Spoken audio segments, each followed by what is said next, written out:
नमस्कार बच्चों। आज की हिंदी की कक्षा में आप सभी का स्वागत है। मैं अरुणा नारोलिया शासकीय नवीन हाई स्कूल भानपुर भोपाल से। बच्चों, आज हम कक्षा 10 की हिंदी की पुस्तक क्षितिज भाग 2 के गद्य खंड की रचना एक कहानी यह भी पढ़ेंगे और इसकी लेखिका है मन्नू भंडारी जी। तो आइए बच्चों, अब हम प्रस्तुत पाठ एक कहानी यह भी, जो कि मन्नू भंडारी जी द्वारा लिखी गई है, यह एक आत्मपरक शैली में आत्मकथ्य है, जिसमें लेखिका ने उन व्यक्तियों और घटनाओं के बारे में लिखा है जिन्होंने उनके लेखनी जीवन को प्रभावित किया है। इस अंश में लेखिका के किशोर जीवन की घटनाओं के साथ उनके पिताजी और उनके कॉलेज की प्राध्यापिका शीला अग्रवाल का नाम विशेष रूप से उभर कर आया है। लेखिका द्वारा एक साधारण लड़की से असाधारण बनने के आरंभिक पड़ावों को प्रकट किया गया है। इसके अलावा सन 46 से 47 की आजादी की लड़ाई में उनकी भागीदारी, उत्साह, ओज, संगठन क्षमता और विरोध करने के तरीके का प्रभावपूर्ण वर्णन इसके अंतर्गत किया गया है। तो आइए बच्चों, अब हम लेखिका मन्नू भंडारी जी का जीवन परिचय देख लेते हैं। मन्नू भंडारी जी हिंदी की सुप्रसिद्ध कहानीकार। उनका जन्म 2 अप्रैल 1931 को भानपुर भानपुरा जिला जिला मंदसौर मध्य प्रदेश में हुआ। बाद में उनका परिवार अजमेर राजस्थान आकर रहने लगा। मन्नू भंडारी ने अपनी इंटरमीडिएट तक की शिक्षा अजमेर से ही पूर्ण की। स्नातक की परीक्षा बनारस विश्वविद्यालय से उत्तीर्ण करने के बाद उन्होंने हिंदी साहित्य में एमए किया तथा दिल्ली के मिरांडा हाउस कॉलेज में अध्यापन किया। सेवानिवृत्ति के बाद अब वे स्वतंत्र लेखन कार्य कर रही हैं। अब दिल्ली में ही वह रह रही हैं। हिंदी के प्रसिद्ध कहानीकार राजेंद्र यादव उनके पति हैं। उनकी साहित्यिक उपलब्धियां इस प्रकार से हैं। हिंदी अकादमी का शिखर सम्मान उन्हें प्राप्त हो चुका है। उन्हें भारतीय भाषा परिषद, कोलकाता राजस्थान संगीत नाटक अकादमी, उत्तर प्रदेश हिंदी संस्थान के पुरस्कारों समेत अनेक पुरस्कार और सम्मान प्राप्त हो चुके हैं। तो बच्चों, अब हम मन्नू भंडारी जी की रचनाओं की ओर देखते हैं। कहानी संग्रह में एक प्लेट सैलाब, मैं हार गई, आंखों देखा झूठ, यही सच है, त्रिशंकु, उपन्यास में आपका बंटी, महाभोज, पटकथाओं में, फिल्म एवं टेलीविजन धारावाहिकों के लिए रजनी, स्वामी, निर्मला, दर्पण आदि में इन्होंने अपनी लेखनी चलाई है। बच्चों, साहित्यिक विशेषताओं में मन्नू भंडारी ने नई कहानी में अपना अमूल्य योगदान दिया है। उनकी रचनाओं में सामाजिकता का यथार्थ चिंतन है। उन्होंने स्त्री मन से जुड़ी अनुभूतियों की अभिव्यक्ति, पारिवारिक जीवन तथा विभिन्न वर्गों के जीवन की विसंगतियों को आत्मीयता से व्यक्त किया है।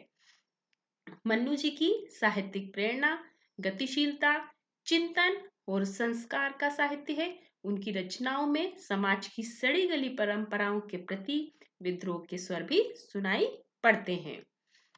उन्होंने आपका बंटी में तलाकशुदा दंपतियों के बच्चों की समस्या का आर्थिक चित्रण किया है। महाभोज उपन्यास हमारे राजनीतिक शिखर पर बैठे राजनेताओं पर व्यंग्य है। उनकी सजा कहानी न्याय व्यवस्था का मजाक उड़ाती है। उनकी दो कलाकार कहानी स्पष्ट बताती है कि कला जीवन के लिए मनोरंजन या ग्लैमर के लिए नहीं है।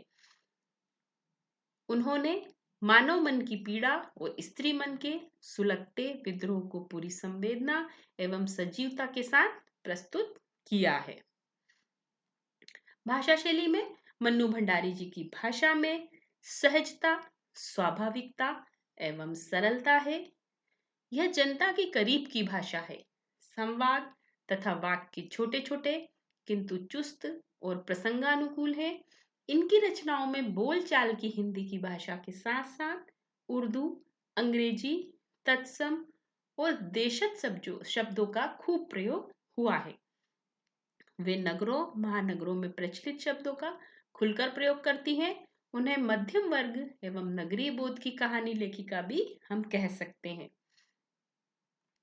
आइए बच्चों, अब हम एक कहानी, यह भी पाठ का सारांश, जो कि कुछ महत्वपूर्ण तथ्यों के आधार पर, महत्वपूर्ण बिंदुओं के आधार पर हमने समेटा है। उसका पहला बिंदु इस प्रकार से है: लेखिका की मध्य प्रदेश और अजमेर की यादें। लेखिका ने अपने जन्म स्थान गांव भानपुरा, जिला मंदसौर, जो कि मध्य प्रदेश में है, के साथ साथ राजस्थान स्थित अजमेर के ब्रह्मपुरी मोहल्ले के 2 मंजिले मकान से जुड़ी बहुत सी बातों को याद किया है। अजमेर के इसी 2 मंजिले मकान में ऊपरी तल पर उनके पिता अव्यवस्थित ढंग से फैली बिखरी पुस्तकों, पत्रिकाओं और अखबारों के बीच या तो कुछ लिखते रहते थे या डिक्टेशन देते रहते थे। नीचे के कमरों में उनकी माँ, भाई बहन आदि रहते थे। अगले बिंदु में पिता का अतीत। लेखिका के पिता अजमेर आने के पहले मध्य प्रदेश के इंदौर में रहते थे, जहां उनकी बहुत प्रतिष्ठा थी। वह अनेक सामाजिक राजनीतिक संगठनों से भी जुड़े हुए थे। उन्होंने शिक्षा का न केवल उपदेश दिया, बल्कि बहुत से विद्यार्थियों को अपने घर पर रखकर भी उन्होंने पढ़ाया, जिसमें से कई तो बाद में ऊंचे ऊंचे पदों पर भी पहुंचे। यह सब उनकी खुशहाली के दिनों की बात है, जो लेखिका ने सुनी थी। लेखिका के पिता का वर्तमान। लेखिका ने स्वीकारा है कि उनके पिताजी अंदर से टूटे हुए व्यक्ति थे, जो एक बहुत बड़े आर्थिक झटके के कारण इंदौर से अजमेर आ गए थे और केवल अपने बलबूते पर अपने अधूरे अंग्रेजी हिंदी शब्दकोश को पूरा कर रहे थे। इस कार्य ने उन्हें यश और प्रतिष्ठा तो बहुत दी, किंतु अर्थ अर्थात धन बिल्कुल नहीं दिया, जिससे उनकी आर्थिक स्थिति में कोई सुधार नहीं हुआ और उनकी सकारात्मक सोच नकारात्मक सोच में परिवर्तित होती चली गई। पिता लेखिका के पिता क्रोधी और शक्की कैसे बने, इसका कारण इस बिंदु में दिया गया है। अजमेर में उन्होंने अंग्रेजी हिंदी शब्दकोश को पूरा किया, जिससे उन्हें यश और प्रतिष्ठा तो बहुत मिली, परंतु धन नहीं अर्थात अर्थ नहीं। अपने अहम के कारण उन्होंने अपने बच्चों को अपनी आर्थिक विवशताओं का भागीदार नहीं बनाया। उनकी नवाबी आदतें, अधूरी महत्वाकांक्षाएं और हाशिए पर सरकते चले जाने की यातना क्रोध बनकर मां को थरथराती रही। अपनों के हाथों मिले विश्वासघात ने उन्हें बेहद शक्की बना दिया था। अगला बिंदु लेखिका में पिताजी के व्यक्तित्व की छाप। पिताजी के व्यक्तित्व की अनेक अच्छाइयां और बुराइयां लेखिका में आ गई। वह कहती हैं कि उनके व्यवहार ने मेरे भीतर अनेक ग्रंथियों को जन्म दे दिया। मैं काली हूँ, बचपन में मैं दुबली और मरियल भी थी।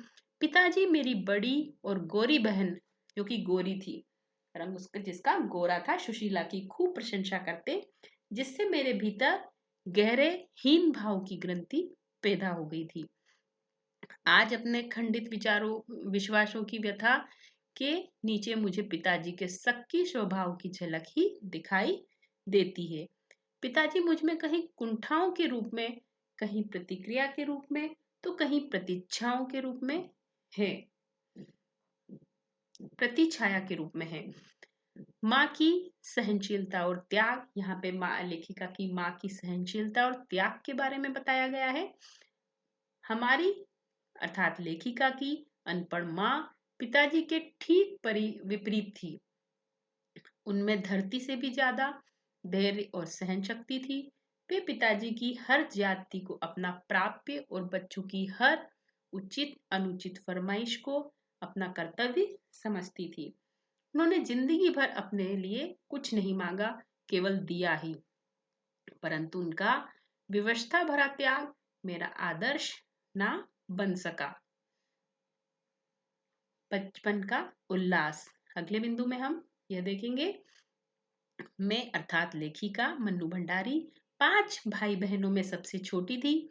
अपने से 2 साल बड़ी बहन सुशीला के साथ लेखिका ने घर के बड़े आंगन में बचपन के सारे खेल खेले, जैसे कि सतोलिया, लंगड़ी टांग, पकड़म पकड़ाई, काली टीलो आदि।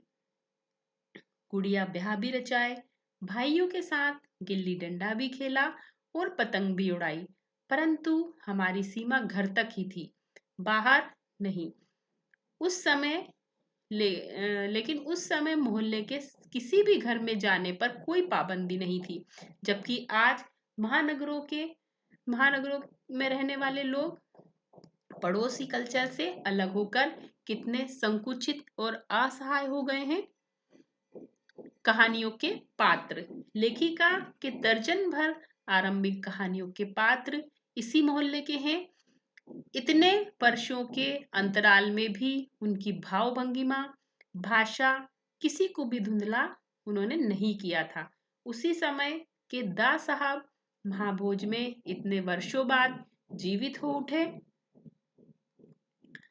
अपने अस्तित्व का एहसास। सन 1944 में सुशीला के 16 वर्ष के हो जाने व मैट्रिक उत्तीर्ण होने की योग्यता प्राप्त कर लेने के कारण उसका विवाह हो गया। दोनों बड़े भाई भी आगे पढ़ाई के लिए बाहर चले गए। उस समय मुझे नए सिरे से अपने वजूद का एहसास हुआ। पिताजी का ध्यान मुझ पर अर्थात लेखिका पर केंद्रित हुआ। उनका आग्रह रहता था कि मैं अर्थात लेखिका रसोई से दूर ही रहे। वे रसोई को भटियार खाना कहते थे, जहां क्षमता और प्रतिभा नष्ट हो जाती है। राजनीतिक वातावरण। घर में आए दिन राजनीतिक पार्टियों के जमावड़े रहते थे। पिताजी मुझसे अर्थात लेखिका से वहां बैठकर यह जानने के लिए कहते थे कि देश में चारों ओर क्या कुछ हो रहा है। उस समय सन 42 के आंदोलन के बाद जैसे सारा देश खोल रहा था। साहित्य से परिचय। सन 1945 में 10वीं पास करके मैं सावित्री गर्ल्स हाई स्कूल में फर्स्ट ईयर में पहुंच गई। हिंदी की प्राध्यापिका शीला अग्रवाल ने साहित्य की दुनिया में मुझे प्रवेश करवाया। खुद चुन चुन कर किताबें दी, पढ़ी हुई किताबों पर बहसें की। 2 साल के अंदर शरतचंद्र, प्रेमचंद्र, जैनेन्द्र, अज्ञे, यशपाल, भगवती चरण वर्मा आदि की पुस्तकें पढ़ी। साहित्य का दायरा बढ़ता चला गया। स्वतंत्रता आंदोलन में भागीदारी। घर में बैठकर देश की स्थितियों को जानने का जो सिलसिला पिताजी ने शुरू किया था, शीला जी ने उसे सक्रिय भागीदारी में बदल दिया। मैं अर्थात लेखिका भी प्रभात फेरियों, हड़तालों, जुलूस, भाषणों आदि से पूरे दमखम और जोश खरोश के साथ जुड़ गई। पिताजी घर से बाहर मेरे ये कार्यकलाप बर्दाश्त नहीं कर पा रहे थे और मेरे लिए सारे निषेध, सारी वर्जनाएं ध्वस्त हो चुकी थी। कॉलेज की गतिविधियां। कॉलेज से मेरे बारे में अनुशासनहीनता की शिकायत आई। पिताजी सुनकर नाराज हो गए, परंतु वहां से लौटकर बड़े खुश हुए कि मेरा कॉलेज की लड़कियों पर रोब चलता है। मुझे अपनी आंखों व कानों पर विश्वास नहीं हो पा रहा था। आजाद हिंद फौज के मुकदमे के सिलसिले में हड़ताल का आह्वान हुआ। अजमेर का पूरा विद्यार्थी वर्ग बाजार के चौराहे पर इकट्ठा हुआ।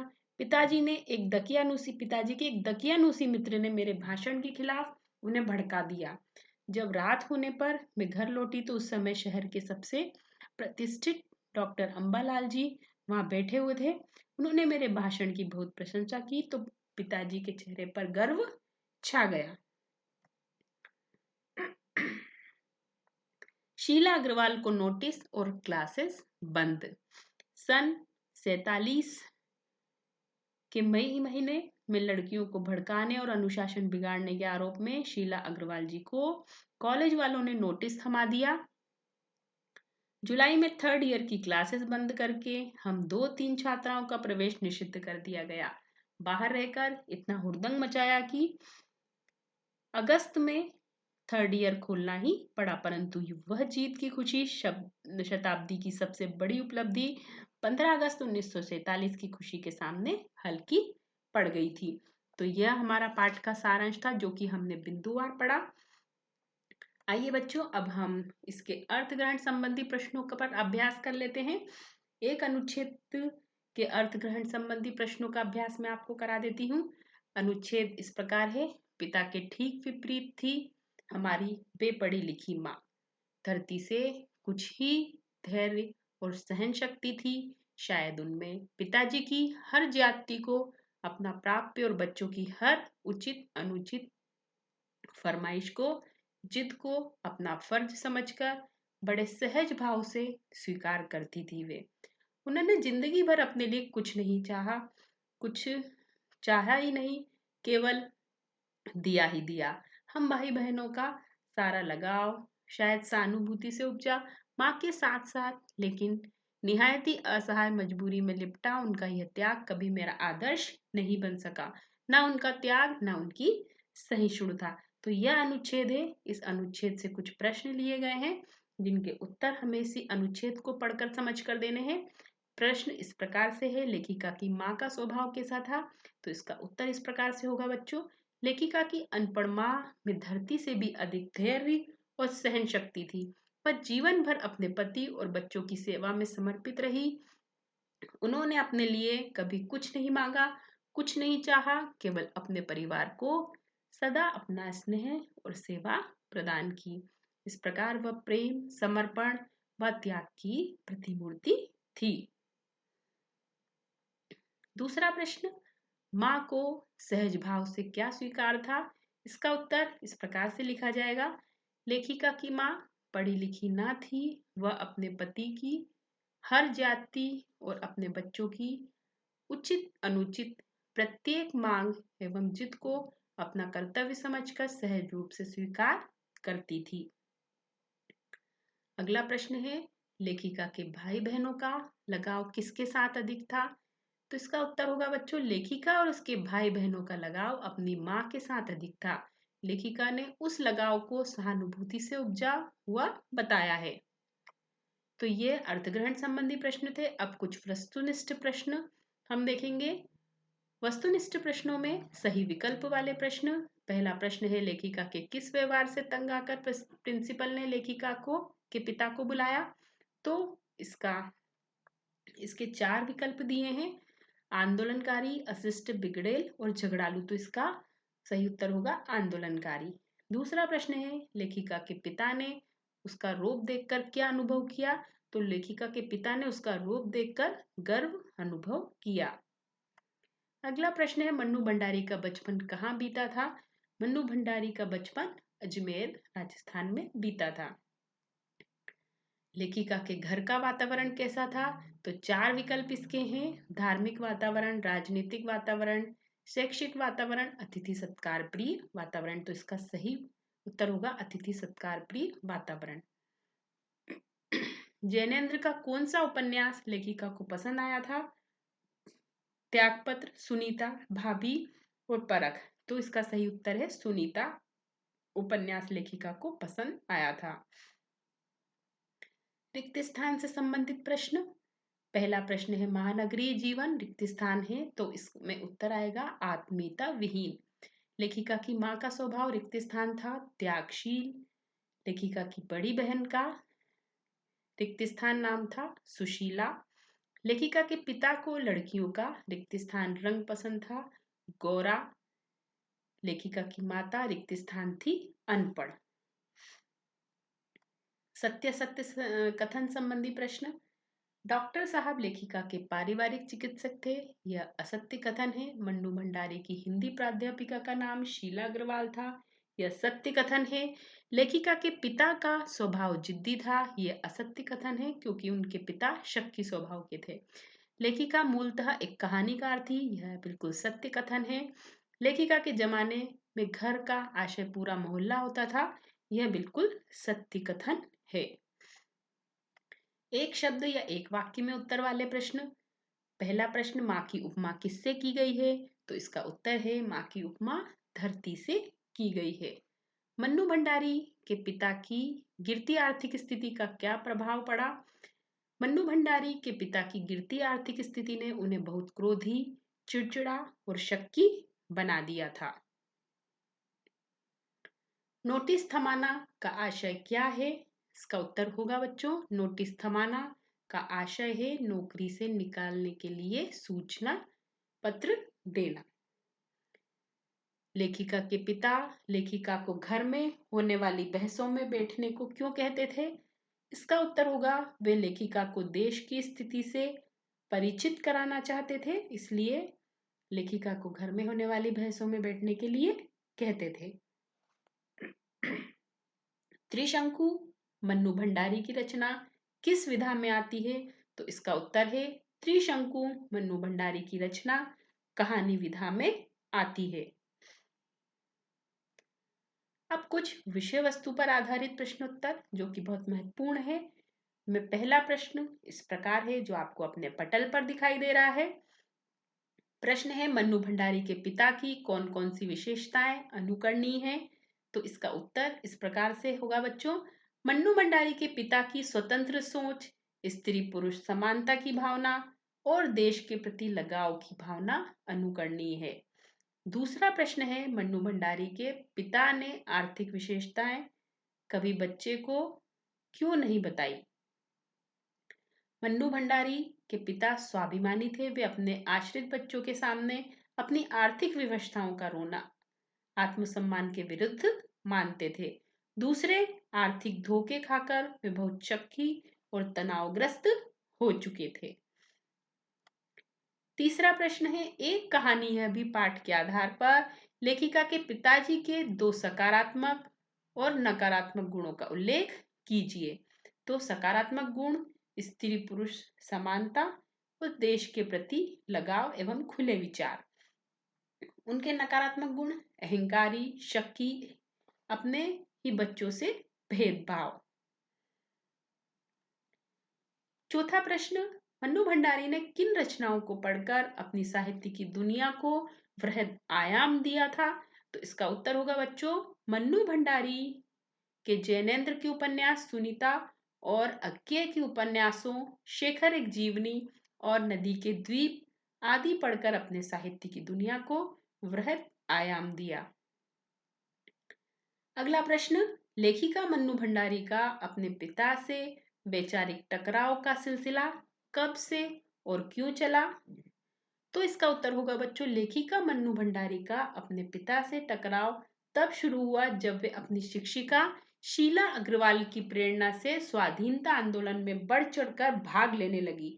फिर विवाह होने तक और उसके बाद भी ये टकराव चलता रहा। अगला प्रश्न, मन्नू भंडारी ने साहित्यिक क्षेत्र में पदार्पण करके किन किन लेखकों की रचनाएं पढ़ी? तो इसका उत्तर है, मन्नू भंडारी ने साहित्यिक क्षेत्र में पदार्पण करके प्रेमचंद, शरदचंद्र, जैनेन्द्र, अज्ञे, भगवती चरण वर्मा तथा यशपाल जी की रचनाएं पढ़ी। अगला प्रश्न, लेखिका मन्नू भंडारी के पिताजी के मुख पर गर्व और संतोष का क्या कारण था? तो इसका उत्तर होगा बच्चों, लेखिका मन्नू भंडारी के पिताजी के मुख पर गर्व और संतोष का कारण यह था कि उनकी बेटी मन्नू भंडारी ने पूरे कॉलेज को नेतृत्व देकर हड़ताल करा दी थी। इससे उनका सीना चौड़ा, गर्व से चौड़ा हो गया था। अगला प्रश्न है, लेखिका के पिता उसे रसोई घर से दूर किस कारण से रखना चाहते थे? एक कहानी यह भी पाठ के आधार पर स्पष्ट कीजिए। तो इसका उत्तर होगा, लेखिका के पिता चाहते थे कि लेखिका आम लड़कियों की भांति केवल रसोई घर तक ही सीमित न रहे, बल्कि बुद्धिजीवी बने। वह देश और समाज के ज्वलंत मुद्दों पर अपने विचार रखे और जागरूक नागरिक बने। एक कहानी यह भी आपको क्या प्रेरणा और संदेश देती है? तो इसका उत्तर होगा, एक कहानी यह भी पाठ हमें यह संदेश देता है कि हमें बाहरी रंग रूप, सुंदरता आदि के आधार पर व्यक्ति का विश्लेषण नहीं करना चाहिए। खास तौर से हमें छोटे बच्चों के प्रति अपने व्यवहार को बहुत संयमित रखना चाहिए, क्योंकि उसका प्रभाव हमेशा के लिए बच्चों के व्यक्तित्व का अंग बन जाता है। इससे इसके साथ ही हमें लड़कियों को लड़कों के समान आगे बढ़ने के सभी अवसर देने चाहिए, जिससे वे भी समाज में अपनी पहचान बना सके। बच्चों, अब कुछ गृह कार्य संबंधी प्रश्न आपको अपने पटल पर दिखाई दे रहे हैं। प्रश्न पहला है, लेखिका के व्यक्तित्व पर किन किन व्यक्तियों का किस रूप में प्रभाव पड़ा। दूसरा है, इस आत्मकथ्य में लेखिका के पिता ने रसोई को भटियार खाना कहकर क्यों संबोधित किया। तीसरा प्रश्न है, वह कौन सी घटना थी जिसके बारे में सुनने पर लेखिका को ना अपनी आंखों पर विश्वास हो पाया और ना अपने कानों पर। लेखिका की अपने पिता से वैचारिक टकराहट को अपने शब्दों में लिखिए। और पांचवा प्रश्न है, इस आत्मकथ्य के आधार पर स्वाधीनता आंदोलन के परिदृश्य का चित्रण करते हुए उसमें मन्नू जी की भूमिका को रेखांकित कीजिए। तो ये 5 प्रश्न आपको गृह कार्य में करने हैं बच्चों। और इस प्रस्तुति में आपको जो प्रश्न बताए गए हैं, जो अर्थग्रहण संबंधी प्रश्न बताए गए हैं, महत्वपूर्ण प्रश्नोत्तर बताए गए हैं, वस्तुनिष्ठ प्रश्न बताए गए हैं, उनको आपको अपनी अभ्यास पुस्तिका में लिखना है और उनका अध्ययन करना है। धन्यवाद।